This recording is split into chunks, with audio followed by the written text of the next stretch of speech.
वापस आ चुका हूँ अपने गुजरात अपने सिटी में। लेकिन मैंने आपको बताया था कि मैं सुबह का इस्लामाबाद गया हुआ था। इस्लामाबाद में क्यों गया हुआ था? इसीलिए गया हुआ था कि मैंने एक अदद अपना वीज़ा वहाँ जमा कराया हुआ था।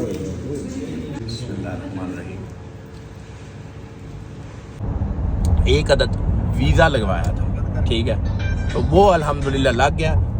और भी मेरे पास काफ़ी ज़्यादा इंफॉर्मेशन है तो मैं आपको बता सकता हूँ। वो अल्हम्दुलिल्लाह लग गया। उसके बारे में जनाब आपको डिटेल देनी है, उसके बारे में बताना है और उसके बारे में आपको सारी चीज़ें बता दूंगा।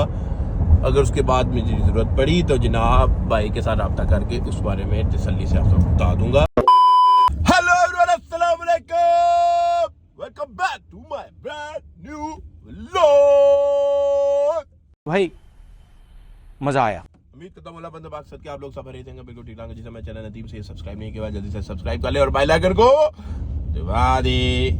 ओके जनाब मलक साहब साथ हैं और जनाब मैं घूम रहा हूँ। किधर मलक साहब आया हूँ मैं? ये भाई गोरी टाउन है इस्लामाबाद जी, इस्लामाबाद आया हुआ हूँ। इस्लामाबाद क्यों आया हुआ हूँ सब कुछ बताऊंगा आपको, लेकिन उससे पहले आप इस्लामाबाद आ चुके हैं तो सुबह सुबह जनाब हम नाश्ता नुश्ता पहले कर लें, फिर आपको चलते हुए हर चीज़ आपको बताएंगे। और बड़ी पॉइंट की बात आज मैंने आप लोगों को बताया। नाश्ता क्या कह रहे हैं मलिक साहब? नाश्ता मिलता नहीं है ना इस्लामाबाद में कहीं पे भी अच्छा नाश्ता जो है ना वो पंजाब में ही आपको मिलता है, ठीक है। इस्लामाबाद में खाना को इस्लामाबाद वाकई खानों में आपको टेस्ट नहीं इतना मिलता, ठीक है, क्योंकि मतलब साहब यहाँ के गढ़ हैं जनाब, ठीक है, इसलिए अभी एक पॉइंट पे लेके जा रहे हैं। कहते हैं हो सकता है आपको वहाँ पे हल्का फुल्का नाश्ते का मजा आ जाए। अच्छा जी, हमें वहाँ पे समझ नहीं आई तो मतलब साहब कहते हैं यार किसी बाहर साइड पे जाके ना हम कुछ खाते पीते जाके, ठीक है। तो अभी जनाब इस्लामाबाद की सड़कों में फुल टाइम इंजॉय कर रहे हैं, घूम फिर रहे हैं, लेकिन नाश्ता लाजमी करना है। नाश्ता करके फिर आपको आज सारी डिटेल बतानी है कि इस्लामाबाद में क्यों आया था। आपको थोड़ी सी मैं बता देता हूँ, फिर मैं आपको तसल्ली से ज़रा, अभी पेट खाली है ना तो जनाब बोलने नहीं ना होता, फिर आपको पता है आप लोग का भाई फिर जब खाना खा ले तो फिर टैं शुरू कर देनी है। तो मैं आपको उससे पहले बता देता हूँ कि यार एक अदद वीज़ा लगवाया था, ठीक है, तो वो अल्हम्दुलिल्लाह लग गया। उसके बारे में जनाब आपको डिटेल देनी है, उसके बारे में बताना है और उसके बारे में आपको सारी चीज़ें बता दूंगा। अगर उसके बाद मुझे ज़रूरत पड़ी तो जनाब भाई के साथ रब्ता करके उस बारे में तसल्ली से आपको बता दूंगा। A few minutes later. ये हम जमील स्वीट्स पे रुके हैं और यहाँ पे देखते हैं तो मलिक साहब कहते हैं ये बड़ी चीज़ है। मैंने कहा चलो देखते हैं जाके। अब हालात कुछ मुल्क के बड़े हैरान हुए एकदम, तो हमें फिर मलिक साहब ने कहा जी इस्लामाबाद से आप निकले, क्योंकि अभी कुछ पता लगा कि लब्बैक वाले जुलूस निकालने लगे हैं और रैली अपनी लाहौर से लेके इस्लामाबाद आ रहे हैं। तो अभी हम यहाँ पे जब रुके हैं तो मैं ज़रा ना नाश्ता तो आप कर लें और जल्दी अपने घर की तरफ पहुँच जाए। जो बंदा अल्लाह करे खैर ये से ये मसला हल हो, यहाँ पे तो फ़लस्तीन के हक़ में कोई बोले तो जनाब वहाँ पे डंडे निकलने लगे। मैं तो ये हैरान हूँ कि हमने हमारे पासपोर्टों में लिखा होता है कि जनाब इसराइल से हमें इतनी नफरत है कि उधर की एंट्री नहीं है हमारे किसी भी मुसलमान पाकिस्तानी का। बाकी अल्लाह ताला सबके लिए है कि यही दुआ है। सुभान अल्लाह माशाअल्लाह। लीजिए ये आ चुकी है जनाब जमील स्वीट्स की जनाब नाश्ता। जी अगर आपने नाश्ता करना है उसमें आपको मिल जाएगा एक नाश्ता। आप अगर मंगवाएंगे तो उसमें आपको मिलेगी 2 पूड़ियाँ, उसमें ये भुर्जी है, चने हैं और ये साथ हलवा, ठीक है जी। बिस्मिल्लाह करते हैं। बिस्मिल्लाहिर्रहमानिर्रहीम।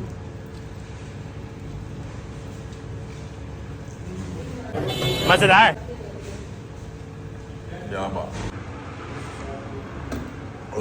शुक्र अल्हम्दुलिल्लाह, शुक्र है यार, शुक्र है मालिक की।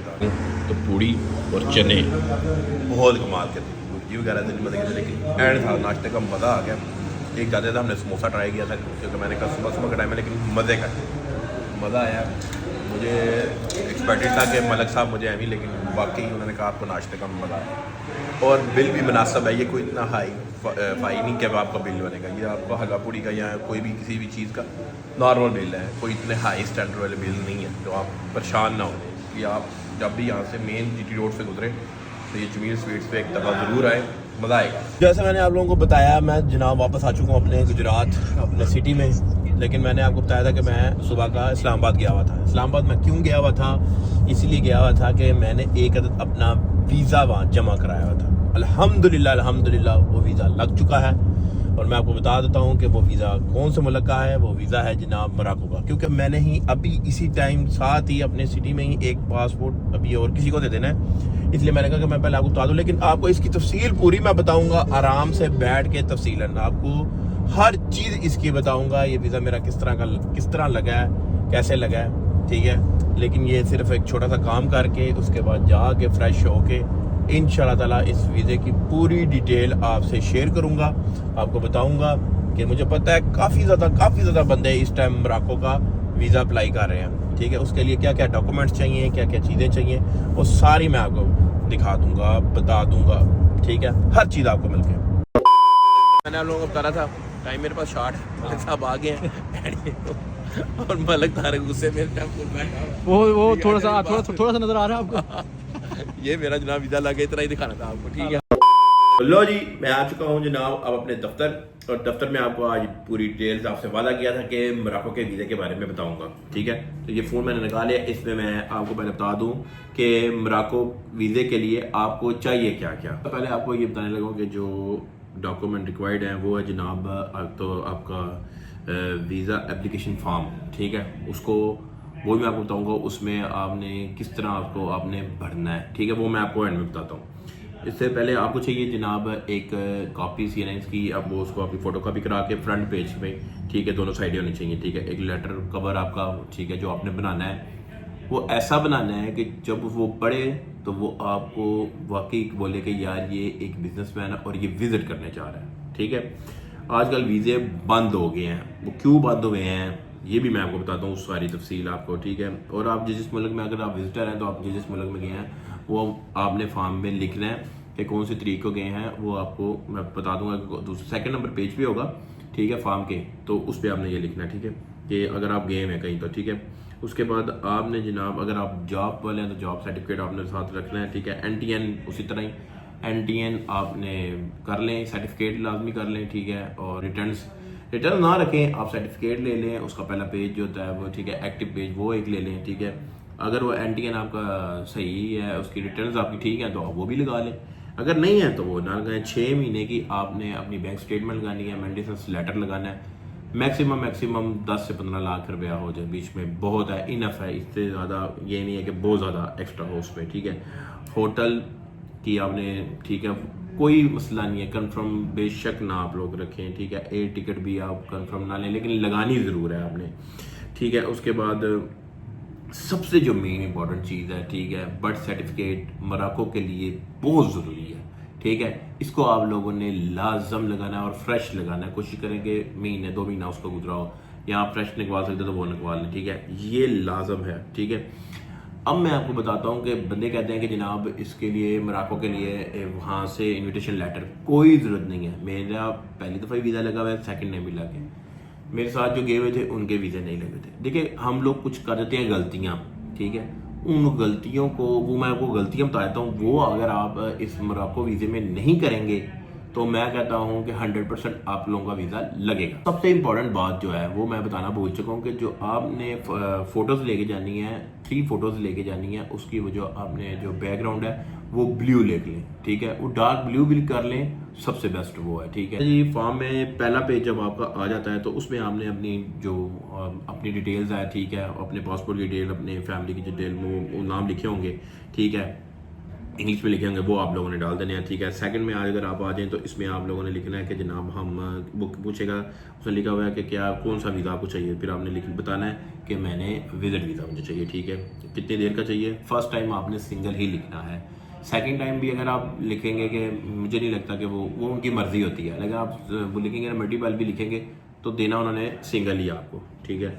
उसके बाद वो पूछता है कि भाई आप कहाँ गए हुए हैं, ठीक है, अगर वो आपको से पहले अगर नहीं भी गई तो कोई इशू नहीं, इसका ये नहीं है कि वो आपको वीज़ा नहीं देगा, वो मैं बताऊंगा आपको वो वीज़ा किस बेस पे देते हैं, ठीक है। लेकिन ये नहीं है कि अगर आप लगे हुए हैं तो वो आपने लिखनी है, डेट भी लिखनी है कि जिस तरीके को आपको वो वीज़ा इशू हुआ है, और आपने ये लिखना है कि कितनी देर के लिए इशू हुआ है, वो ये नीचे लिखना है आपने, ठीक है। उसका वो नंबर भी होगा, सीरियल नंबर भी होगा। अगर किसी को इस तरह की ये फॉर्म की डिटेल चाहिए तो मुझसे कॉन्टेक्ट कर लीजिएगा, ठीक है। तो इंशाल्लाह ताला मैं आपको इसकी पूरी डिटेल फॉर्म की दे दूंगा, ठीक है। लेटर हेड में अब आपने क्या करना होता है, जब आप लेटर हेड में लिखते हैं कि हम विजिट करने जा रहे हैं, और विज़िट करने मैंने इस शहर में भी जाना है। मसलन मैं गया हूँ मोरक्को में गया हूँ, कासाब्लांका में से रबात से मैं फिर जाता हूँ तंजीर से भी जाता हूँ मराकश।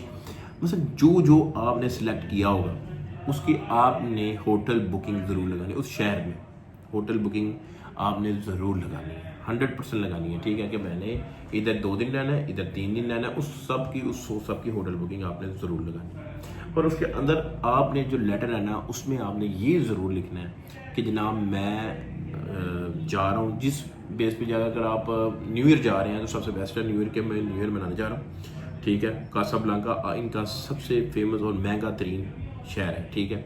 तो ज़्यादातर लोग वहाँ पे कहते हैं कि हम जाते हैं क्योंकि वहाँ पे आपको न्यू ईयर का बहुत मज़ा आता है। तो न्यू ईयर अगर आप वहाँ पे लिखेंगे कि कासाब्लांका, तो कासाब्लांका में लिखना है तो जनाब आपने वहाँ पे 3 से 4 दिन का एक तो लिखना है आपने, ठीक है।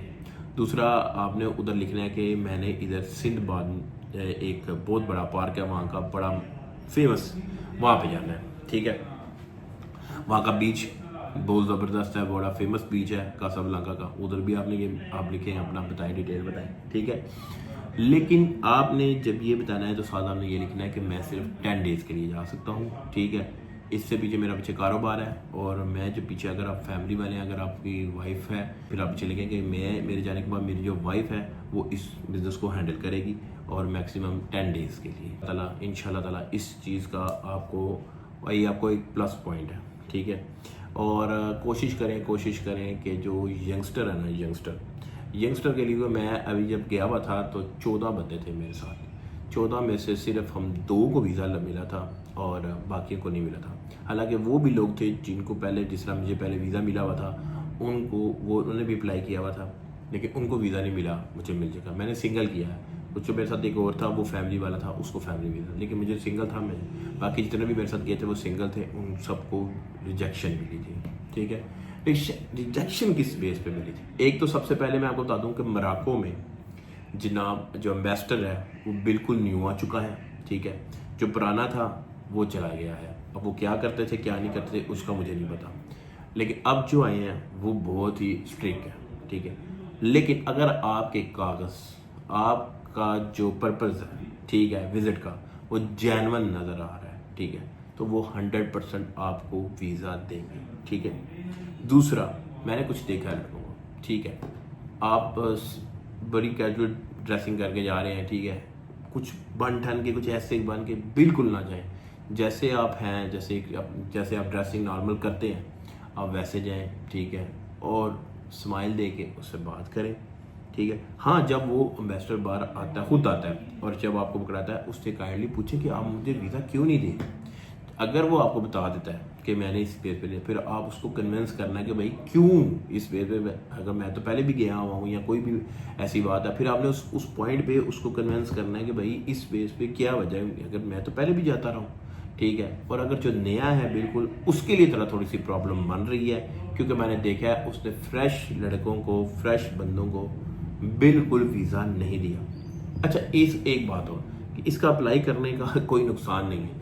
मसलन अगर इन्होंने वीज़ा आपको देना है तो ये आपसे फ़ीस लेंगे, अगर नहीं वीज़ा देना चाहते तो ये आपसे बिल्कुल फ़ीस नहीं लेंगे। इसलिए आपको परेशानी डरने की कोई बात नहीं है। आप वहाँ जाएंगे, वो फ़ाइल लेके जाएंगे अंदर, अगर उन्होंने रख ली तो आपको वीज़ा मिलेगा, अगर उन्होंने फ़ाइल बाहर ले आए तो वो आपको वीज़ा नहीं देंगे, ठीक है। ये मैं आपको बता देता हूँ, इसलिए दिल खोल के अप्लाई आप लोग ज़रूर करें। बाकी अगर अल्लाह पाक ने आपका सफ़र लिखा है तो 100% आपका वो सफ़र, आप उस जगह पे ज़रूर जाएंगे। ये मेरा मानना है और मेरा ईमान है कि अगर अल्लाह ताला ने जिस रास्ता मेरा लिखा हुआ है, जिस चीज़ को मैंने जाना, जो चीज़ मेरे मुकद्दर में लिखी हुई है वो मुझे मिलनी है। इसलिए अल्लाह का नाम ले के अप्लाई ज़रूर किया करें।